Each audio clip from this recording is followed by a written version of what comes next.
One mistake, and you're the villain. One save, and you're the hero.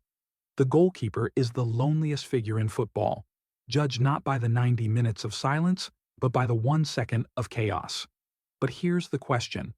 Has the goalkeeper always been this important? Or did the game itself force him to evolve into the modern warrior we see today? Stay with me, because this is the story of courage, survival, and transformation. And before we dive in, smash that like button, subscribe, and join our family of true football fans.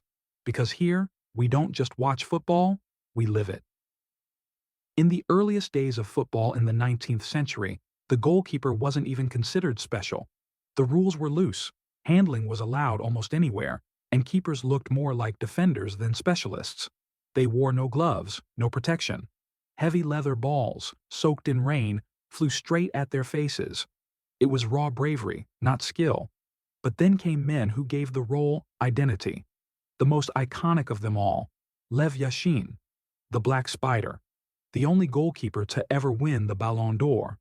He was everywhere at once, commanding the box, pulling off impossible saves. He smoked nervously at halftime, carried the weight of a nation, and still rose to legendary status.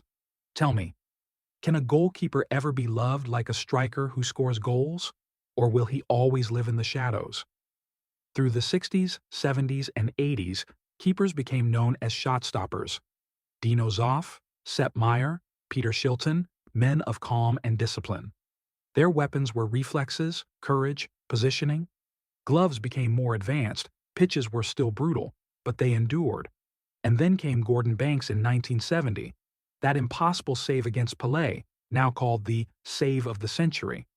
Was that single moment greater than scoring the World Cup's winning goal? But in 1992, the game changed forever. FIFA introduced the back pass rule. Defenders could no longer pass the ball back for keepers to pick up. Overnight, their role shifted. No longer just catchers of the ball, they had to play with their feet. Some legends faded away. Others adapted and paved the way for a new breed. And at the front of that revolution came Manuel Neuer, a sweeper keeper. Not just saving, but charging out of his box, intercepting, building attacks. In the 2014 World Cup, he practically played as Germany's third center back. Brave, risky, transformative. Yet at the same time, Gianluigi Buffon remained the symbol of the old school, calm, experienced, relying on positioning instead of risk. Which one would you rather trust in your team, the gambler or the general? Fast forward to today, and the goalkeeper is a completely different player. Ederson striking passes like a midfielder. Alisson scoring a last-minute header to keep Liverpool's Champions League dreams alive. Ter Stegen, Courtois, Donnarumma, leaders, creators, game changers. In women's football, Hope Solo and Christiane Endler push the role further than ever. The goalkeeper is no longer just the man at the back. He is the spine of the team. And the future? It's wide open. With science, with data, with AI, goalkeepers may soon anticipate shots before they're taken, stepping into midfield when needed, becoming hybrids between outfielders and guardians.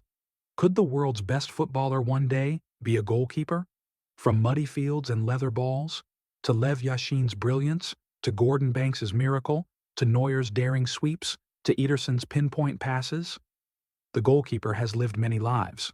More than just a player, he is the dream saver, the heartbreak shielder, the final soldier standing between despair and triumph.